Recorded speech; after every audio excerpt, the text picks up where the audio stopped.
धर्म का मतलब है मानव समाज के लिए करने योग्य कर्म। मोटी सी व्याख्या, मानव समाज के लिए करने योग्य जितने भी कर्म हैं उनका नाम क्या है? धर्म। अब करने योग्य कर्म का विधान कब किया जाना चाहिए? जो करने योग्य कर्म का विधान करेगा उसका नाम धर्म ग्रंथ होगा। तो वो धर्म ग्रंथ धरती पर कब आना चाहिए? जब धरती का आधा टाइम व्यतीत होता है। आप चिंतन करिए, ये माइक बनाया, कंपनी वालों ने उसको बेचा, तो इसको कैसे चलाना है, इसके साथ कैसे कैसे कितनी कितनी वाट की बिजली देनी है, कैसे संचालित करना है, इसकी व्यवस्था जब ये बूढ़ा हो जाए तब आनी चाहिए कि जब ये बिके तभी आनी चाहिए। तो दुनिया में कैसे रहना चाहिए, इसकी व्यवस्था कब आनी चाहिए? आरंभ में जब सृष्टि हमको मिली तब आनी चाहिए, या आज से केवल 1500 साल पहले? अगर 1500 साल पहले किसी ईश्वर ने कोई धर्म ग्रंथ उतारा है तो इससे पहले 1,97 करोड़ वर्ष के लोगों को अज्ञानी क्यों रखा है? और अगर वो अज्ञानी कोई पाप करेंगे तो गलती किसकी होगी? पहली शर्त है धर्म ग्रंथ, जब आपको सृष्टि मिली तब जो आएगा उसी का नाम धर्म ग्रंथ होगा। पहली शर्त है। और इस शर्त पर वेद के अतिरिक्त और कौन सी किताब आ सकती है? कोई भी किताब नहीं। हम नहीं बोलते, वे बोलते हैं Veda is the oldest book of world library. संसार के पुस्तकालय की पहली किताब है वो बोलते। हम तो वेदास वेदार्थ आया, वेद सबसे पहले आए, वेद ईश्वर की वाणी है, परमात्मा ने वेद का ज्ञान दिया। यस्य निःश्रुतम वेदा यो सर्वेभ्यो अखिलम जगत यो वेदेभ्यो अखिलम जगत निर्ममेतमहं वन्दे विद्यातीर्थम महेश्वरम। यस्य निःश्वसितम वेदा, जिसके श्वास रूप वेद है, ईश्वर के निश्वास रूप वेद है। हमारे यहाँ तो खूब लिखा गया, पर वहां भी लिखा गया और कुरान में भी लिखा गया। मिश्रा जी, कुरान के पहले चैप्टर में लिखा है, ए मोहम्मद देते हैं वह ज्ञान अब तुझको जो पहले भी रसूलों को दिया था। ये कुरान की भाषा है। ए मोहम्मद, दिया था वह ज्ञान पहले भी रसूलों को जो अब तुझे देते हैं। ये मोहम्मद से पहले वाले रसूल कौन कौन है? कोई है क्या? ये किसको दिया गया था? ऋषि लोगों को, रसूलों बने ऋषि लोगों को ज्ञान दिया गया था। हे मोहम्मद, तुझसे पहले ऋषि लोगों को ये ज्ञान दिया गया था। तो अब क्या खतरा पैदा हो गया कि दोबारा देना पड़ा? तब उन्होंने कहा कि जो थोड़ी बहुत और कुछ सुधार करना था उसको अल्लाह ताला ने दोबारा से मोहम्मद साहब को भेज करके और उनके मस्तिष्क में उसका इल्हाम करा है। ये कुरान कह रहे हैं। अगर कोई धर्म ग्रंथ की रचना करने वाला व्यक्ति, ईश्वर, पुरुष, ऋषि, कोई धर्म ग्रंथ की रचना करने वाला व्यक्ति सृष्टि की आधी आयु लगभग व्यतीत हो जाने के बाद अपने सिद्धांतों में सुधार करके दूसरी बात भेज दे, तो जिन्होंने पहली बार गलती की होगी उनकी गलती की सजा क्या होगी? न्याय करिए। 1500 साल के बाद में मैंने एक नियम बनाया गुरुकुल में। मान लीजिए जब गुरुकुल खुला तो मैंने नियम बनाया, जो विद्यार्थी यहाँ पर पढ़ेगा इस स्थिति में आकर के पढ़ेगा, ऐसे ऐसे रह करके पढ़ेगा। जब 6 महीना व्यतीत हो गया तो मैंने कहा कि अब जो विद्यार्थी आएगा वो ऐसे ऐसे रहेगा। तो जो विद्यार्थी बाद में आए हैं, अगर मैंने नियम को ढीला किया है तो उनको तो मैंने सरल कर दिया। तो जो पहले वाले 6 महीने वालों को मैंने दंड दिया, उसका दंड कौन भुगतेगा, वो कि मैं?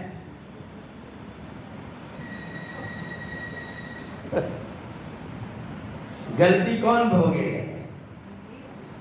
मुझे भोगना पड़ेगा, क्योंकि गलती मैंने की है, क्योंकि मैंने 6 महीने बाद दूसरी बात कर दी। तो जिन लोगों को मैंने पहले दंड दिया वो तो सब मेरे ऊपर सवार हो जाएंगे। अगर परमात्मा ने अपने ज्ञान में 1500 साल पहले, आज से 15 साल पहले सुधार कर दिया, तो इससे पहले वालों की जो व्यवस्था देखी उनको दंड कैसे होगा, और उनको दंड देने का हक परमात्मा को कैसे हासिल होगा? नहीं हो सकता। इसलिए कोई भी ग्रंथ वेद के अतिरिक्त धर्म ग्रंथ हो नहीं सकता है, नहीं हो सकता। परमात्मा अगर अपने ज्ञान में सुधार करता है तो वो सर्वज्ञ कहला सकता है, और जो सर्वज्ञ नहीं है वो सबके कर्मफल की व्यवस्था कर सकता है। जो सर्वज्ञ नहीं है वो सबके कर्मफल की व्यवस्था नहीं कर सकता। जो सर्वज्ञ नहीं है वो धर्म ग्रंथ फिर बना भी नहीं सकता।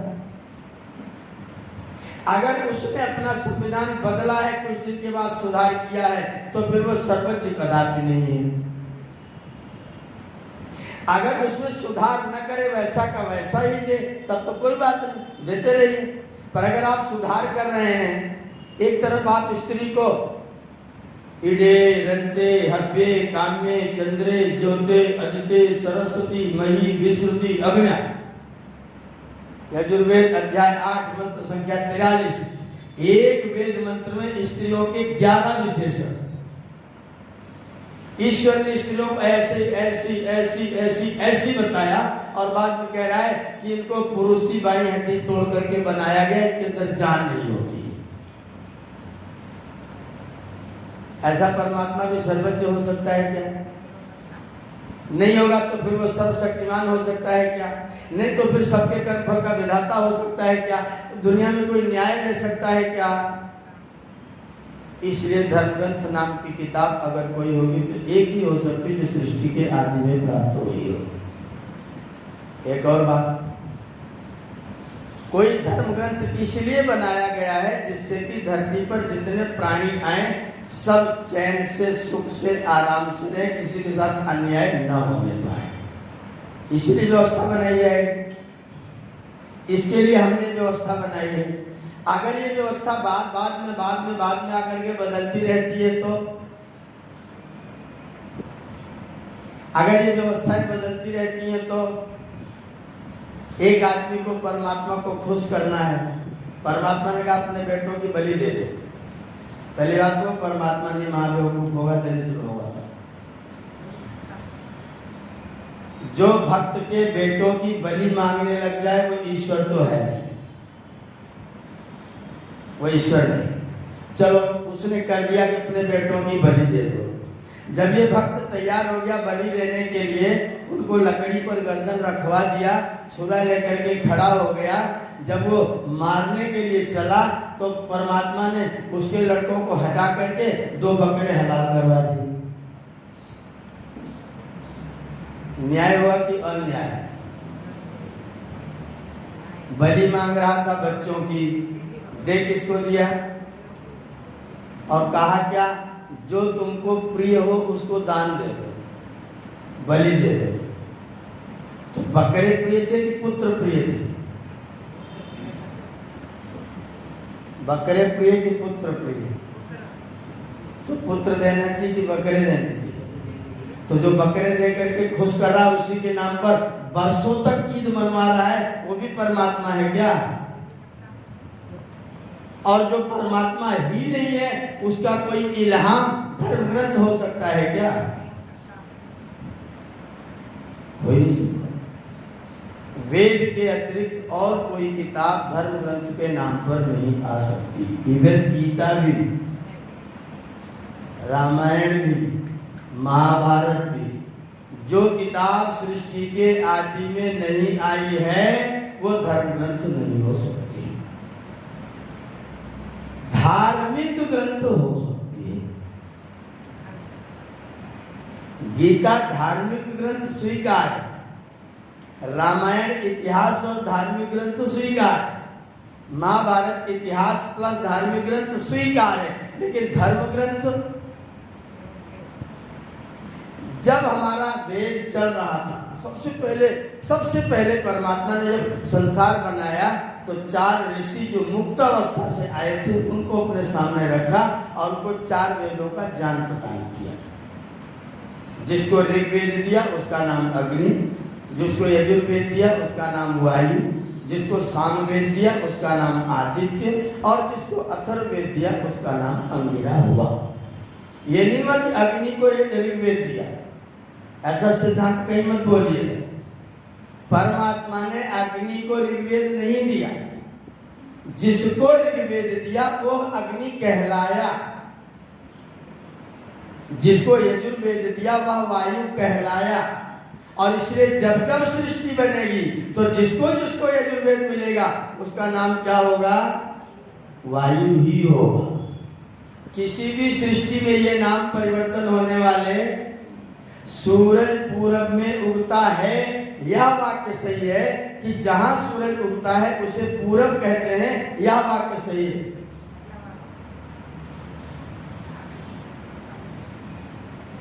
जहां से सूरज उगता है उसे पूरब कहते हैं या सूरज पूरब में उगता है, कौन सा वाक्य सत्य है?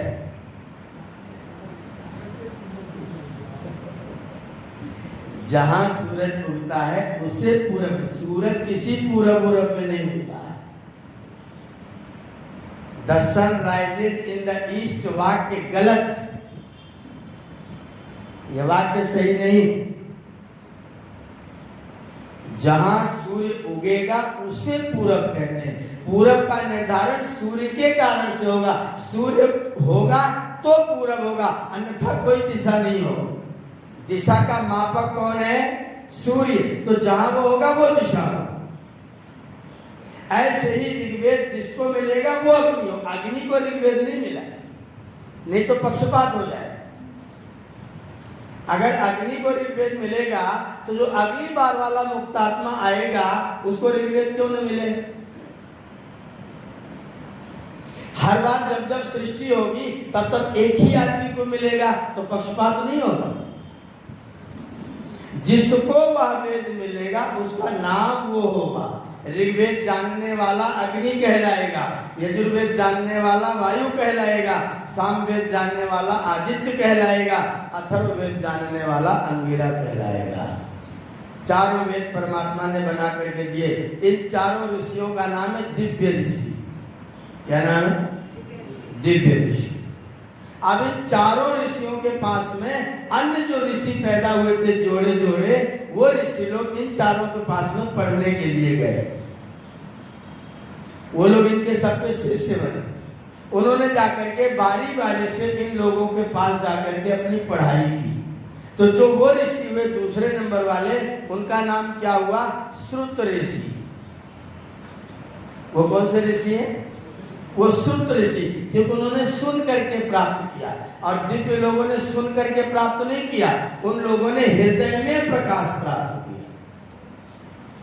वो दिव्य ऋषि थे, इसलिए परमात्मा ने उनके अंतःकरण में ज्ञान का प्रकाश किया। आचार्य सत्यव्रत जी ने किताब लिखी सत्य की खोज, सत्यव्रत सिद्धांतालंकार। बहुत अच्छे विद्वान, आपके राज्यसभा के सदस्य थे, राजनीति में भी थे, कांगड़ी विश्वविद्यालय के कुलपति, प्रोफेसर, वेद विभाग अध्यक्ष, सब कुछ कई पद पर रहे। उन्होंने अपने जीवन परिचय के लिए छोटी सी किताब सत्य की खोज लिखी। सत्य की खोज बड़ी किताब है, मतलब लगभग 180-150 पेज की होगी और बड़ी साइज में है। वो पुस्तक मुझे किसी ने भेंट की तो उसका पहला दूसरा चैप्टर मैंने पढ़ा, थोड़ा सा भाषा ऐसी थी, छोड़ के रख दी। फिर एक बार उठाया उसको पढ़ने के लिए, मैंने पढ़ना शुरू किया। वहाँ उन्होंने अपने जीवन के छोटे छोटे संस्मरण, बड़ी सुंदर जानकारी वाले संस्मरण लिखे। वो बताते हैं कि मैं गुरुकुल कांगड़ी में परीक्षा हो गई, परीक्षा दे करके कक्षा 10 की मैं चला गया गाँव, और गांव चला गया छुट्टी बिता करके। जब मैं लौट करके आ रहा था तो मेरे पिताजी मुझको बैलगाड़ी पर बिठा के लेके आ रहे थे। मैं बैलगाड़ी पर बैठ के आ रहा था और रास्ते के बगल में एक सभा हो रही थी मुसलमानों। एक मियाँ जी मौलवी साहब खड़े होकर व्याख्यान दे रहे थे, इन हिंदुओं के पास दिमाग नहीं है। ये कहते परमात्मा ने वेद का ज्ञान दिया, और जिस परमात्मा ने वेद का ज्ञान दिया उस परमात्मा के मुंह नहीं है। जब मुंह नहीं है तो परमात्मा ने वेद बोला कैसे?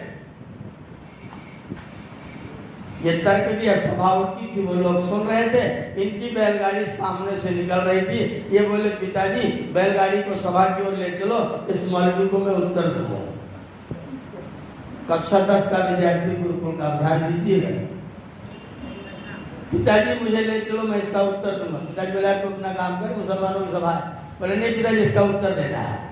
उन्होंने बैलगाड़ी मोड़ दी। ये बैलगाड़ी पर से कूद के उतरे, पीछे खड़े हुए, जोर से चिल्लाए, मौलवी साहब मैं आपके सवाल का जवाब दे सकता हूँ। मौलवी बोला, आगे आ जाओ। ये सड़क करके यहाँ आ गए। बोले, मौलवी साहब मैं आपके सवाल का जवाब दे सकता हूँ। मौलवी बोला, मंच पर आ जाओ। चढ़ करके ऊपर आ गए, मौलवी के पास पहुँच गए। मौलवी साहब मैं आपके सवाल का जवाब दे सकता हूँ। मौलवी बोला, माइक में आ जाओ, दे दो।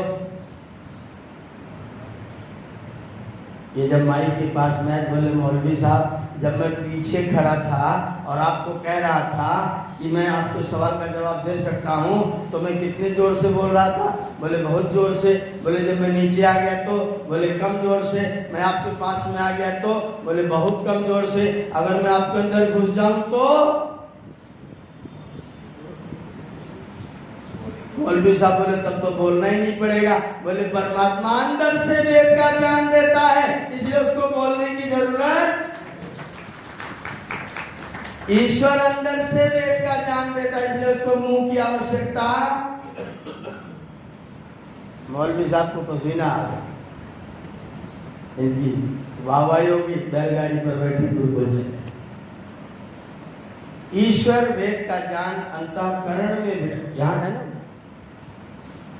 ईश्वर अंतःकरण में विराजमान है, यहाँ बैठ के वो अपना ज्ञान प्रदान करता है, इसलिए मुख की जरूरत। और जिन्होंने प्राप्त किया उनको कान की जरूरत, इसलिए उनका नाम दिव्य ऋषि है, श्रुत ऋषि नहीं है। जिन लोगों ने सुना उन लोगों का नाम हुआ श्रुत ऋषि, और उन लोगों के सुनने के कारण वेद का दूसरा नाम हुआ श्रुति, जो सुन सुन करके प्राप्त किया गया, वर्षों तक प्राप्त किया गया। उसमें से ब्रह्मा नाम का ऋषि ने चारों वेद पढ़ डाला। ब्रह्मा जी ने चारों वेद पढ़ दिए, इसलिए ब्रह्मा जी को क्या कहा जाने लग गया? चार मुख वाला। चार मुख वाला कौन है? जो ऋग्वेद भी पढ़ना जानता है, यजुर्वेद भी पढ़ना जानता है, सामवेद भी पढ़ना जानता है, अथर्ववेद भी पढ़ना जानता है, उसके चार मुख हैं। इसलिए ब्रह्मा जी के कितने मुख हैं? इन लोगों ने फोटो जो चित्र बनाया है ना, वो केवल परिकल्पना है कि व्यक्ति के चार मुख है। अगर चारों तरफ मुंह हो जाए तो सोएगा किधर? सवेरे नाक तो टूटी मिलेगी, किधर को सोएगा? हम लोग सोते यहाँ सो लेते, यहाँ सो लेते, यहाँ सो लेते, उल्टे रखे ये करके सो लेते हैं। अगर चारों तरफ ये हालत तो किधर को सोना? नाक तो पीछे क्या है, एक नाक मंगोली होगी, एक नाक पाकिस्तानी होगी। ये चार मुख वाला कहने का मतलब जो चार तरह से चार प्रकार के ज्ञान को जनता के सामने व्यक्त कर सकता है, उस व्यक्ति का नाम क्या है? ब्रह्मा। ब्रह्मा से लेकर के जैमिनी पर्यंत 88,000 ऋषि हुए। कितने? जिन्होंने सुन सुन करके वेदों को याद किया, उनका प्रचार किया, उनका खूब व्याख्यान किया, उनकी खूब व्याख्याएं लिखी, सब लोगों को पढ़ाया। वो 88,000 लोग थे। स्वामी जी ने इसलिए बार बार कहा, ब्रह्मा से लेके जैमिनी पर्यंत ऋषियों की जो परंपरा थी, इस सारी परंपरा में जो ग्रंथ आए उनमें सबसे पहले शाखा ग्रंथ आए। शाखा ग्रंथ आए। कितने आए? 1127। 1127 शाखा ग्रंथ आए। वो शाखा ग्रंथ क्यों बने? जैसे मैं पढ़ाता हूँ, जैसे आप पढ़ाते हैं, जैसे आप पढ़ाते हैं, तीन व्यक्ति पढ़ाएंगे तो तीनों को उच्चारण में थोड़ा थोड़ा अंतर होगा, तीनों के विद्यार्थी थोड़े अलग अलग होंगे। किसी के पास में कोई बुद्धू विद्यार्थी होगा, बोले गुरुजी ये वाला शब्द बोलने में कठिन पड़ रहा है, बोले तो शाह मत बोल, तू इसको खा बोल ले। अब उन्हें स्वस्ति नः पूखा विश्ववेदा, पूखा बोल के कहा। अब एक परंपरा में शा को खा बोला जाने लगा। किसी ने कह दिया ये वाला शब्द कठिन प्रतीत हो रहा है, इसके अर्थ में शंका लग रही, अगर शब्द बदल जाता तो ठीक होता। तो भ्रातृव्य से बधाई के बदले में दुष्टो बधाई कर दिया। किसी ने कहा इतना बड़ा मंत्र सांस फूल जाती है, इसे थोड़ा छोटा कर दो। तो काण्व संहिता में इसे तोड़ के 5 मंत्र बना दिए, 5 भाग में बांट दिए। ऐसे करके जो थोड़ा थोड़ा भेद हुआ तो 1127 प्रकार से वेदों में भेद हो गया। उन ग्रंथों का क्या नाम हुआ? शाखा ग्रंथ। अब उसका जब अर्थ जानने की बारी आई तो पहले तो लोग सुन करके याद कर लेते थे। ऐसे लोग थे जो कभी स्कूल नहीं गए लेकिन रामचरितमानस कंठस्थ है। स्कूल नहीं गए, पढ़ना नहीं आता, रख दो तो पढ़ नहीं सकते, लेकिन याद है। कैसे? सुन के। लेकिन सबको वही स्थिति नहीं होती है। जैसे जैसे जिसकी बुद्धि होती है तो बाद में जब लोगों को सुन करके याद करने में कठिनाई होने लगी तब फिर वेदों को लिखा जाने लगे। जिस जिस ऋषि ने उस वेद को खोजा था, उस मंत्र को खोजा था, उस पर कोई रिसर्च किया था, उस पर कोई प्रयोग किया था, उन ऋषियों का नाम वेद मंत्रों के साथ में जोड़ दिया गया। जैसे गायत्री मंत्र का विश्वकर्मा ऋषि जोड़ दिया गया। विश्वकर्मा ने वर्षों तक गायत्री मंत्र की उपासना की, उसका अर्थ खोजा, उसका विज्ञान खोजा, ध्वनि विज्ञान विचारा, सारे लोगों को बताया, तो उसका नाम गायत्री मंत्र के साथ में जुड़ गया, विश्वामित्र ऋषि हो गए। ऐसे सारे मंत्रों के साथ में एक एक ऋषि का नाम जोड़ दिया गया। अब वो वेद मंत्र लिख दिए गए, फिर उनकी व्याख्या का नंबर आया तो सबसे पहले ग्रंथ बने ब्राह्मण ग्रंथ। ब्रह्म नाम वेद, उसका जो व्याख्या करे उसका नाम ब्राह्मण। ब्रह्म नाम वेदा तत् व्याख्यानम ब्राह्मण। जो ब्रह्म नामक वेद ग्रंथों का व्याख्यान करे उसका नाम हुआ ब्राह्मण। वो ब्राह्मण चारों वेदों के अलग अलग बने, ऐतरेय, शतपथ, साम और गोपथ। अब वेदों का एक भाग तो है कि दुनिया में कैसे रहो, एक भाग ये है कि जीवन का लक्ष्य क्या है। तो जो जीवन का लक्ष्य है उसको बताने के लिए ऋषियों ने आरण्यक ग्रंथ लिखा। आरण्यक का मतलब जिनको पढ़ने में, जानने में, करने में आराम नहीं रहता है, तपस्या करनी पड़ती है। न रण्यम अरण्यम तस्य भावा आरण्यम। जिसको पढ़ो करो तो उसको तपस्या करनी पड़ेगी, जिसको पढ़ने में तपस्या करनी पड़े उन ग्रंथों का नाम क्या रख दिया? आरण्यक। तो ब्राह्मण, उसके बाद में फिर आरण्यक, फिर आरण्यक और ब्राह्मण दोनों को मिला करके सारांश बना के पुस्तकें लिखी गई, उनका नाम हुआ उपनिषद। उपनिषद माने रहस्य, सारांश। उपनिषद तक आ गया। और लोगों को जरूरत पड़ी तो फिर वेदों का अंग समझाया गया, शिक्षा लिखी गई, व्याकरण लिखा गया, निरुक्त लिखा गया, छंद लिखा गया, ज्योतिष लिखा गया। ये सारे ग्रंथ लेकर के वेद के अंग माने वेदों का परिचय कराने वाले ग्रंथ वेदांग बनाया गया। और जरूरत पड़ी तो फिर उप अंग लिखा गया, जो 6 दर्शन आपके गौतम, कपिल, कणाद, जैमिनी, पतंजलि, व्यास के जो 6 ग्रंथ हैं वो दर्शन ग्रंथ आपको मिले। वेद, ब्राह्मण, आरण्यक, शाखाएं, उपनिषद, वेदांग, उपांग। अभी भी चैन नहीं पड़ा। ऋषियों ने और मेहनत किया। वेदों के पूरे व्याख्यान को किसी एक विषय को लेकर के वेद की तरह की गहराई तक के ग्रंथ लिखे गए। केवल एक विषय पर वेद के रहस्य तक को खोजा गया। उन ग्रंथों का नाम हुआ उपवेद। ऋग्वेद में से आयुर्वेद निकाला गया, पूरी एक शाखा नई बनी, पूरा मेडिकल साइंस बना। यजुर्वेद में से धनुर्वेद निकाला गया, पूरी सुरक्षा व्यवस्था, बम, गोले, हथियार, अस्त्र शस्त्र कैसे बनाएं, सेना, राजा प्रजा की व्यवस्था कैसे करें, पूरा सिस्टम धनुर्वेद के माध्यम से सिद्ध किया गया। गान विद्या पूरी की पूरी, संगीत कैसे निकाला जाए उसको सामवेद में से गांधर्व वेद बना करके निकाला गया। और इंजीनियरिंग की पढ़ाई कैसे कराई जाए, भवन कैसे बनाए जाए, पुल कैसे बनाए जाएं, बड़े बड़े खंभे खड़े करके सीधे समुद्र में से उस पार कैसे जाया जाए, इसके लिए अर्थवेद बनाया गया। वो अथर्ववेद का एक नया उपवेद हुआ। वेद से लेकर के उपवेद तक इतने लंबे चौड़े ग्रंथ का नाम है वैदिक वांग्मय। इतने ग्रंथों का नाम वैदिक वांग्मय। ये पूरी आईएएस की पढ़ाई है, जितना मैंने आपको बता दिया ये पूरे आईएएस की तैयारी करने का सब्जेक्ट है। वेद से लेकर के उपवेद पर्यंत जितनी पुस्तकें हैं, इन पूरे के पूरे ग्रंथों का नाम है वैदिक वांग्मय। इसको हम लोग पढ़ते थे, पढ़ाते थे। ये सारे ग्रंथ जाने जाते थे, ये सारे ग्रंथ पढ़ाए जाते थे। गुरुकुलों में जाते थे विद्यार्थी, एक एक गुरु एक एक चीज का माहिर होता था। विश्वामित्र जी धनुर्वेद के इतने बड़े ज्ञाता। राम जी को लेकर के गए और मात्र 10-20 दिन के अंदर उनको ऐसे ऐसा ज्ञान दे दिया कि किसी को भी मारने की जरूरत पड़े व्यक्ति कर सकता है। एक एक आचार्य एक एक विषय का अति गंभीर विद्वान, और विद्यार्थी गुरुकुल में जाएगा 25 वर्ष तक और कुछ नहीं करेगा, केवल गुरुओं की सेवा और विद्याध्ययन करेगा। 1 अरब 97 करोड़ वर्षों तक हमने इस परंपरा का पालन किया और हम सुखी रहे। धरती पर चक्रवर्ती साम्राज्य रहा, बहुत आनंद से लोगों ने अपने जीवन को व्यतीत किया। धीरे धीरे हम लोगों ने थोड़ा आलस्य करना प्रारंभ हो किया। मैं दूसरे लोगों को बाद में दोषी बताता हूँ, पहले हमारा दोष हुआ। हमने आलस्य किया, हमने अपने ग्रंथों को कुछ लोगों ने धूर्तता की, कुछ लोगों ने मूर्खता की। कुछ लोगों ने धूर्तता की, कुछ लोगों ने मूर्खता की।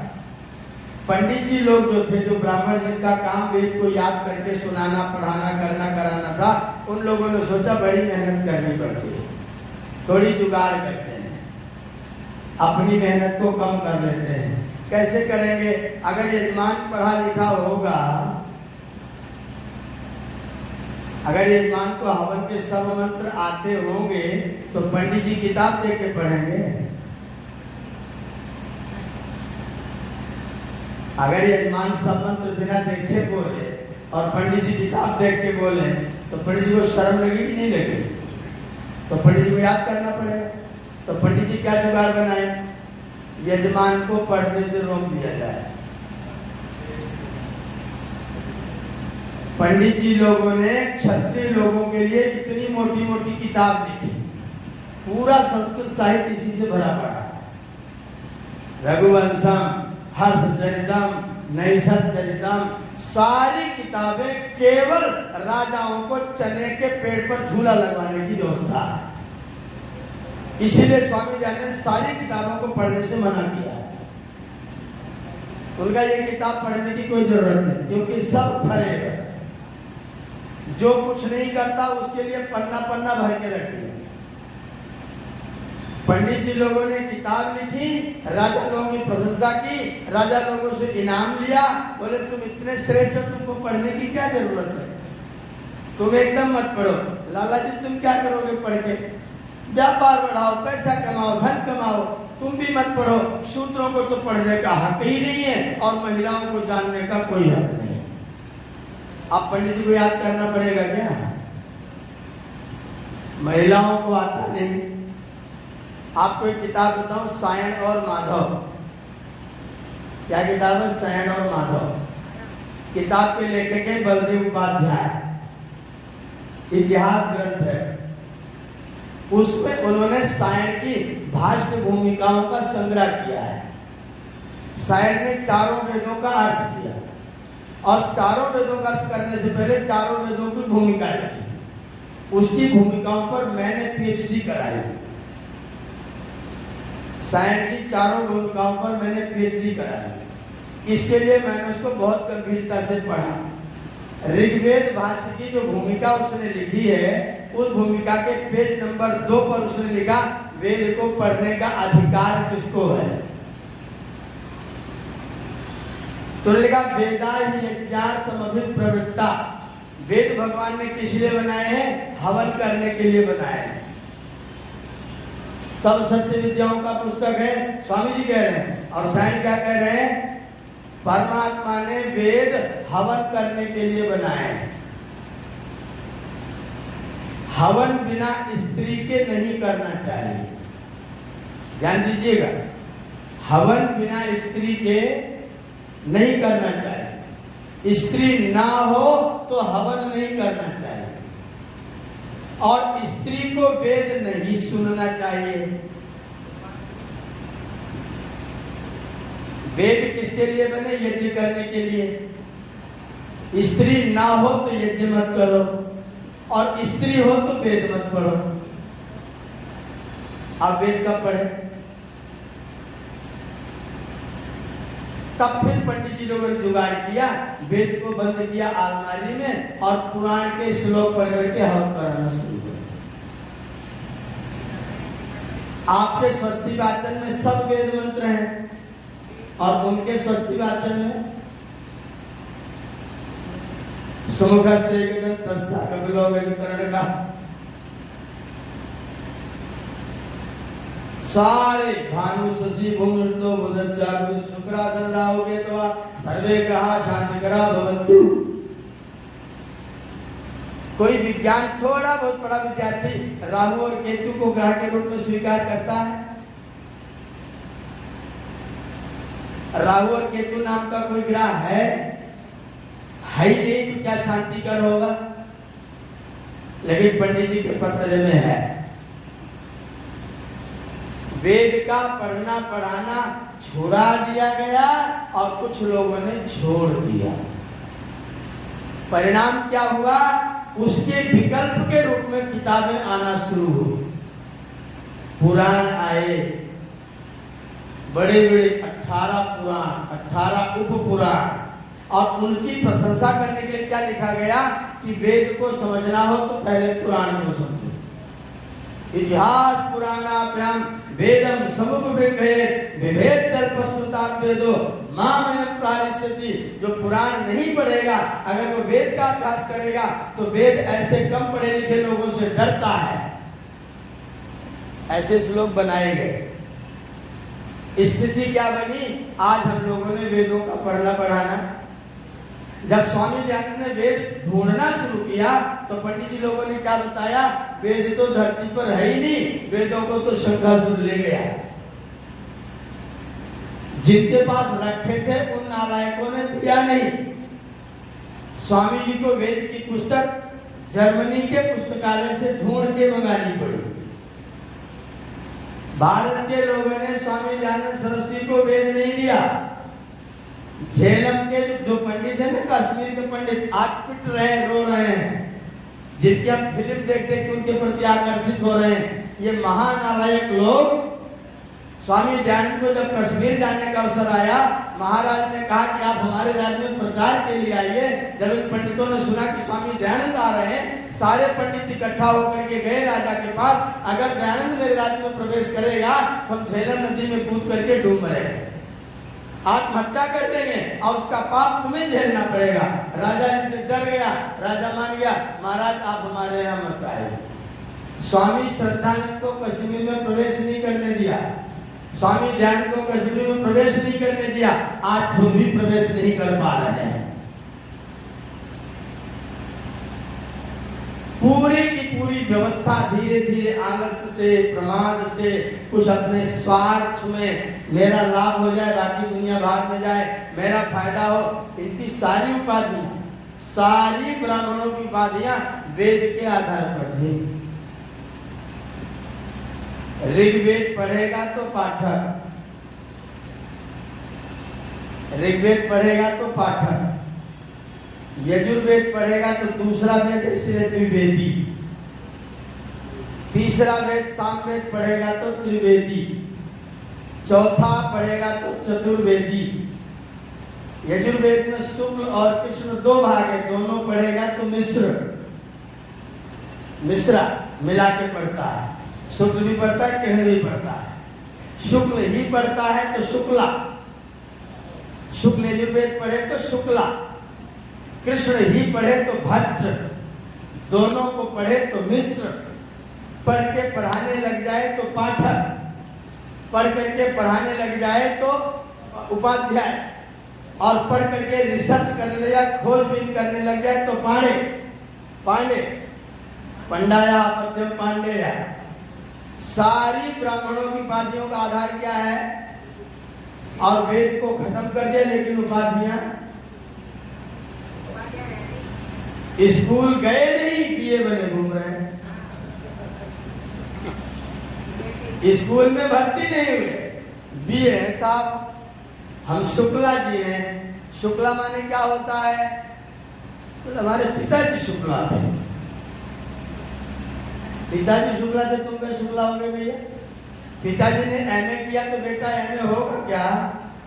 ये सब शैक्षणिक उपाधियां की सारी शैक्षणिक उपाधियां थी।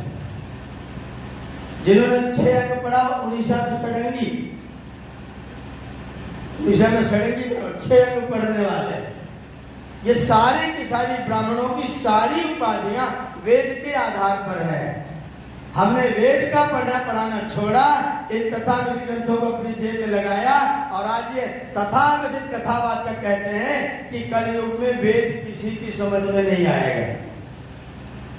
कलयुग का महामंत्र रामचरितमानस है।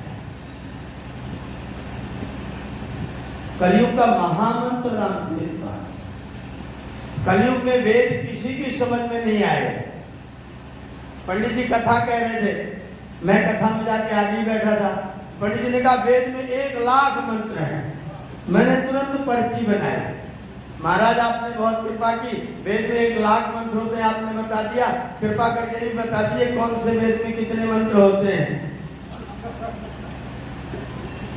कौन से वेद में कितने मंत्र हैं, कृपा करके ये भी बता दीजिए। पंडित जी ने ऐसे माइक पर हाथ रखा, बोले लगता है कोई नालायक आर्य समाजी सभा में बैठा है, कोई आर्य समाजी सभा में बैठा। मैं खड़ा हूं, मैंने कहा आप कह रहे कलयुग में वेद किसी की समझ में नहीं आता, मैं यहीं खड़ा हूं, कोई किताब लेने नहीं जाऊंगा, आप वेद का कोई सा मंत्र आपको आता हो तो पढ़ के सुनाइए, अर्थ में बता रहा, यहीं खड़ा रहूंगा, कोई किताब लेने नहीं जाऊंगा, आप कोई मंत्र कहीं का पढ़िए, वेद का मंत्र हो आप पढ़िए, अर्थ में बता रहा हूं। बोले ऐसे कैसे बताएंगे? मैंने कहा बहस का विषय नहीं है, सीधा मंत्र बोलिए, सीधा सुन लीजिए। ऐसे कैसे बताएं? बिल्कुल वाक्य बोलने की जरूरत नहीं है, आप तो वेद बोलो अगर आपको एक मंत्र याद हो तो। पसीना ऐसे इधर से टपकने लगता है, नहीं हमें तो याद नहीं है। मैंने कहा जिसको वेद याद नहीं है वो ये घोषणा किस मुंह से करता है कि वेद किसी की समझ में नहीं आएगा? उसको हक कैसे है कि वेद किसी को आता है कि नहीं आता है? बोले आप यहां से जाइए नहीं तो हम चले जाएंगे, आप यहां जाए तो हम चले जाएंगे। तो जो जनता बैठी थी बोले आचार्य जी छोड़िए। मैं चला गया, घूम करके जब वो कथा खत्म करके अपने कमरे में पहुंचे तो उनके कमरे में पहुंच गए, वो अयोध्या के महाराज जी। मैं उनके कमरे में पहुंचा, बोले आप मेरे पीछे क्यों पड़े हैं? मैंने कहा आपके पीछे नहीं, आपके आगे खड़े हैं। इधर पीछे कहाँ? बोले आप चाहते क्या हैं? मैंने कहा मैं चाहता हूं कि मंच पर असत्य न बोला जाए, केवल इतना चाहता हूं कि आप मंच पर असत्य मत बोलो। बोले हमें आता ही ना हो तो? बोले तो ना बोलिए, नहीं आता हो। आपको रामचरितमानस आता है, रामचरितमानस बोलिए, वेद पर कोई टिप्पणी आप मत करिए। आपको नहीं आता तो वेद का नाम आप ले क्यों रहे? आप वेद से रामचरितमानस की तुलना कौन करेगा? जिसको दोनों आता होगा। मुझे दोनों आता है, मैं तुलना कर सकता हूं। आप तुलना कैसे करें जिसको एक ही आता है? आप अपने मंच पर आज के बाद लिखित में मुझे दीजिए कि आज के बाद आप वेद का नाम मंच पर नहीं लेंगे, और मैं कसम खाता हूं कि अगर आप वेद का नाम नहीं लेंगे तो कल से आपको कथा बंद करनी पड़ेगी, क्योंकि रामचरितमानस में 350 बार वेद शब्द का प्रयोग, तो कथा कैसे कहो? रामचरितमानस में वेद शब्द का प्रयोग है और आप रामचरितमानस कहोगे तो कथा नहीं कह पाओगे। इतनी दुर्वस्था है। हम सब लोगों से बातचीत करते हैं, जानते हैं, देखते हैं, सुनते हैं, एक ही रास्ता। ये सारी कहानी के पीछे मेरा सुनाने का मतलब है फिर से बैक टू वेदास, फिर से आपके पास ख्याति है, आपके पास विरासत है और उस विरासत के सामने पूरा विश्व नतमस्तक है। उस विरासत के सामने पूरा विश्व नतमस्तक। वेद का नाम लेने के बाद किसी को बोलने की हिम्मत। मैं सभाओं में बैठता हूँ बड़े बड़े विश्वविद्यालय में, वहां जाके जब पता लगता है आदमी व्याकरण में पीएचडी है तो सबको सब सुन हो जाए। उसके बाद फिर सरेंडर होकर बातचीत करना शुरू करते हैं। जब आपके पास में ये अस्त्र है तो आप क्यों भूले भटके पड़े हुए हैं? आप क्यों इन ग्रंथों को धन के रूप में घोषित करके और अपने पतन का रास्ता सिखा रहे हैं? छोड़ दीजिए, वेद की शरण में आइए। कोई नहीं कह सकता कि कलयुग में वेद समझ में नहीं आएगा, क्योंकि वेद का अर्थ हिंदी में बहुत अच्छे तरीके से किया जा चुका है। आपको स्वामी जी का भाष्य थोड़ा जटिल लगे तो हरिशरण सिद्धांतालंकार जी का वेद भाष्य पढ़िए। उनका कठिन लगता हो दामोदर सात वलेकर जी का पढ़िए। और बड़ी बड़ी व्याख्याएं सुंदर विद्यानंद विदेह का सुंदर वेद भाष्य है। आचार्य सुदर्शन देव का यजुर्वेद भाष्य भाषा भास्कर है। यजुर्वेद के भाष्य स्वामी जी के भाष्य की भाषा का भास्कर पूरी व्याख्या में ग्रंथ लिखा हुआ है। न समझ में आए तो उसमें से पढ़ करके देखिए। सारा हिंदी अनुवाद आज की तारीख में उपलब्ध है, इसलिए कोई शिकायत नहीं कर सकता वेद समझ में नहीं आता है। वेद आएगा समझ में, लेकिन आपको ये श्रम, ये तप, ये प्रतिज्ञा करनी पड़ेगी, वेदा एव केवलम और कुछ नहीं। वेदा एव। हमारे पास आर्ष ग्रंथ है, हमारे पास दर्शन है, शास्त्रों में निचोड़ है, हमारे पास उपवेद है, हमारे पास 6 उपांग हैं, हमारे पास वेदांग है। वेदांग कम समझ में आएगा, उपांग अच्छा समझ में आएगा। आप वो अध्ययन करना प्रारंभ करिए, लेकिन आर्ष पढ़िए। जब महर्षि दयानंद गए थे गुरु बिरजानंद के पास में, वहां जा करके बिरजानंद के श्लोक बहुत बोलते थे, बहुत। आज मैंने वो श्लोक सारे ग्रुप में भेजा है। अष्टाध्यायी जगन माता, बिरजानंद क्या कहते थे? अष्टाध्यायी जगन माता, महाभाष्यम जगत पिता। अष्टाध्यायी सारे संसार की माँ है और पतंजलि का महाभाष्य सारे संसार का बाप है। अन्यत यत् कल्पितम किंचित तत्सर्वम धूर्त। इन दोनों किताबों के अलावा व्याकरण में जितनी किताबें लिखी हैं सब धूर्तों की किताबें हैं। ये बिरजानंद जी का सब धूर्तों की चेष्टाएं। आप सीधे आर्ष में क्यों नहीं आते? सीधे आर्ष। स्वामी जी का सत्याप्रकाश तीसरे समोल्लास में आर्ष ग्रंथों का पढ़ना जैसे सागर में डुबकी लगाना और बहुमूल्य मोतियों का पाना। अनार्ष ग्रंथों का पढ़ना जैसे सागर में जीवन भर गोते लगाना और बालू हाथ में लेकर के बाहर निकलना। क्यों हम पुराणों की कथाएं सुनने सुनाने में अपना श्रम, समय और धन सब कुछ खर्च कर रहे हैं? क्यों? जिन कहानियों का कुछ भी मतलब नहीं, एक भी कहानी का कुछ भी सारांश नहीं। सार कृष्ण भगवान कैसे पैदा हुए इसको जान के तुम क्या कर लोगे? मुझे बताओ। कृष्ण कैसे पैदा हुए इसको जान ले तो क्या कर लोगे? वसुदेव जी कृष्ण को लेकर के जा रहे हैं, यमुना जी ऊपर को आ रहे हैं, यमुना जी ऊपर को आ रहे हैं, वसुदेव जी डूबने लग गए। कृष्ण जी ने अपना पैर नीचे को कर दिया। अभी पैदा हुए हैं, अभी पैदा हुए हैं और उनको पता है क्यों यमुना जी बढ़ रही है। इन्होंने अपना पैर नीचे कर दिया, यमुना जी में पैर छू गया, बस यमुना जी एकदम से खाली हो गई। अगर आप ये कहानी जाने तो कल अपने लड़के को लेकर के गंगा में डुबकी लगाने जाओ नहीं, उसको सूप में रख लो, वसुदेव बन जाओ और गंगा नदी में डूबते चले जाओ। तुम्हारे लड़के का पैर पानी में छू जाएगा, गंगा जी नीचे चली जाएंगी, तुम प्रयागराज में उस पार चले जाना। और अगर नहीं जा पाओगे तो इस कहानी का प्रयोजन बताओ, इसको सुन के क्या करें, मेरे लिए इसका क्या लाभ होगा। हम इस कहानी को वर्षों सुन रहे हैं और कह रहे हैं भागवत सुनने से मुक्ति हो जाती है। कोई एक शास्त्र वचन कोई बता दे भागवत सुनने से मुक्ति होती है। श्रवण, मनन, निधिध्यासन, आत्म साक्षात्कार के बाद मुक्ति होती है। तो सुनने से मुक्ति कैसे होगी? ऋते ज्ञानात् न मुक्ति, विवेकात् मोक्षा, अज्ञानात् बंधा। ये सब शास्त्र वचन गलत लिखे हैं क्या? तुम्हारा भागवत सुनने से मुक्ति होगी। भागवत सुनने से पतन अवश्य होगा, मुक्ति तो कदापि नहीं होगी। पतन अवश्य। कृष्ण जैसे उदात्त चरित्र को जहां गाली दी जाएगी, आप उसे सुनोगे तो सुनाने वाला बचेगा और आप बचोगे क्या?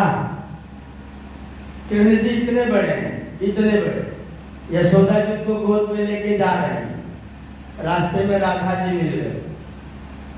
राधा जी मिल गए, यशोदा जी ने कहा मैं थक गई हूँ, मेरे बच्चे को गोद में ले।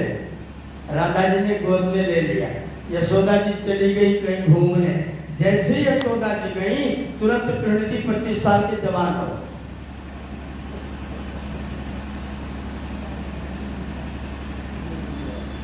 तुरंत 25 साल के जवान हो गए। साक्षात ब्रह्म वैवर्त पुराण में ये शब्द लिखे तो मैं आपको सुना रहा। यशोदा जी जब चली गई तो कृष्ण जी 25 साल के जवान हो। जवान होकर के राधा जी के साथ में भोग किया। जब यशोदा जी आई तो कृष्ण भगवान फिर 3 साल के हो सरक गए। ये भगवान थे क्या? अगर ऐसे ही थे तो क्या मेरे महापुरुषों के लिए किताबें ये चीजें लिखने की हैं और क्या कथाएं सुनने की हैं? शर्म लगती है, दुख होता है, रोने का मन करता है। दुष्ट लोग इन कथाओं को नाच नाच के सुनाते हैं। उनको पैसा मिल रहा है, तुम गए भाड़ में, उनको तुमसे कुछ भी लेना देना नहीं है। उनका चढ़ावा बंद कर दीजिए, कथा सब बंद हो। तुम्हारे ज्ञान से, तुम्हारे चढ़ावे से उनको कुछ भी, तुम्हारे ज्ञान से, तुम्हारे पतन से, तुम्हारे सुख से, सुविधा से उनको कुछ भी लेना देना नहीं। उनका व्यापार चकाचक चलते रहना चाहिए। कृष्ण इतना नीतिशील व्यक्ति, विवाह करने के बाद रुक्मिणी बोली कि मुझे आपके जैसी संतान चाहिए। कृष्ण भगवान चुप हो गए। ठीक है, ठीक है। महीनों बीत गया। रुक्मिणी जी ने कहा मैंने आपको कुछ कहा था। बोले हाँ ध्यान है, हाँ ध्यान है। रुक्मिणी बोली तो फिर कैसे होगा? बोले चलो चलते हैं। कहाँ चलना है? मेरे जैसी संतान प्राप्त करने के लिए आसानी से थोड़ी हो। चलो चलते हैं। कहाँ चलेंगे? बदरी का आश्रम। वहां क्या होगा? 12 साल तक फल और पत्ती के अलावा कुछ भी नहीं खाओ। 12 वर्ष तक वृक्षों की पत्तियां, फल के अतिरिक्त कुछ भी भोजन नहीं करना है। 12 वर्ष तक ब्रह्मचर्य व्रत का पालन करना है। बदरी का आश्रम में चल करके रहना है। गायत्री की उपासना करनी है। 12 साल के बाद लौट के आएंगे, तब कोई संतान लाएंगे। ऐसा व्यक्ति राधा जी के साथ 3 साल का था तो 25 साल का हो रहा था।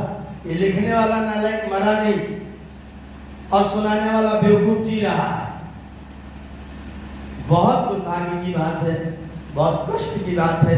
मेरे कृष्ण के उदात्त चरित्र को लोगों ने सत्यानाश किया हुआ है, इसलिए इनको देख करके मुझे घृणा लगती है, बहुत क्रोध भी लगता है। भारत शिक्षा बोर्ड आज 8 साल हो गया बाबा रामदेव जी को प्रयत्न करते हुए। भारतीय शिक्षा बोर्ड रामदेव जी प्रयत्न करते 8 साल से कर रहे हैं। 3 बार उसको ठुकराया जा चुका है, 3 बार ठुकरा चुके हैं। अब उसको मान्यता मिली है। मान्यता मिली तो उसका अधिकार बाबा जी को सौंपा है कि आप उसको चलवाओगे। आज के फेसबुक पर महामंडलेश्वर चिदंबरानंद सरस्वती लिख रहे हैं कि जब भारत सरकार ने बोर्ड स्वीकार ही कर लिया तो उसको आर्य समाजियों के हाथ में क्यों दे दिया। ये चिदंबरानंद का लेख। उसको भारत सरकार ने आर्य समाजियों के हाथ में क्यों दे दिया? मैंने उसकी पोस्ट पर लिखा, 8 साल पहले तुम कहां थे? जिंदा थे कि कब्र में से निकले? ये प्रयत्न जो बाबा रामदेव का प्रयत्न तुमने क्यों नहीं अब तक कर लिया था? तुम तो वर्षों से पदवी पर थे, तुम्हारे पास सब कुछ था, तुमने शिक्षा बोर्ड बनाने की बात क्यों नहीं सोच लाई? अगर बाबा जी ने सोचा है, उनको मान्यता मिली है, तो अधिकार भी संचालित करने का उन्हीं के पास होगा। अगर तुमको दे देते तो तुम उसको गुड़ गोबर बना करके फेंक करके रख देते। तुम्हें मिल भी जाता, तुम उसको गुड़ गोबर बना के डाल देते। इसलिए भारत सरकार, मोदी जी जानते हैं कि कौन इसके योग्य है। योग्य व्यक्ति को वो चीज मिली है। अगर समर्पित होना हो तो चुपचाप शरण में आ जाओ, नहीं तो कुछ नहीं पाओ। इतनी विचित्र बुद्धि वाले लोग हैं, इतनी विचित्र बुद्धि वाले लोग हैं। इनकी कथा क्या सुनाना है। मेरा तो निवेदन केवल इतना है, आपके पास उपांग से लेकर के उपवेद से लेकर के पवित्र वेदों तक बहुत लंबी ग्रंथों की श्रृंखला है। उनको अपने घर में पुस्तकालय के रूप में जहां से भी मिले ला करके सजा लीजिए। अपने घर में उनको स्थान प्रदान करिए। आप सब तरह के सेट बाद में ले लेना, लेकिन आपके घर में वैदिक वाङ्मय एक लॉकर में अवश्य रखा हुआ होना चाहिए। अगर वो रखा रहेगा, हो सकता है आपके बच्चों को कभी चेतना मिले, वो पढ़ें और उस ज्ञान के सागर के पास पहुंच सके। वेद की ओर, पुनः वेद की ओर, जो पूज्य स्वामी जी का, महर्षि जी का आदेश था, वेद की ओर, वेदों की ओर लौटो। उस सिद्धांत को फिर से स्वीकार करें। Back to Vedas. आपका बहुत बहुत धन्यवाद करते इस समय के वाणी के नाम। ओम आप लोगों ने जो वेद के बारे में जो व्याख्यान सुना है, स्वामी अकई जी ने सुनाया है, एक मंत्र की व्याख्या रोज कर रहे हैं और उस मंत्र को इस तरीके से समझाते हैं आचार्य जी कि वो हर आदमी की समझ में आ जाएगा उच्चारण होने पाए। ऐसे वेदों के मतलब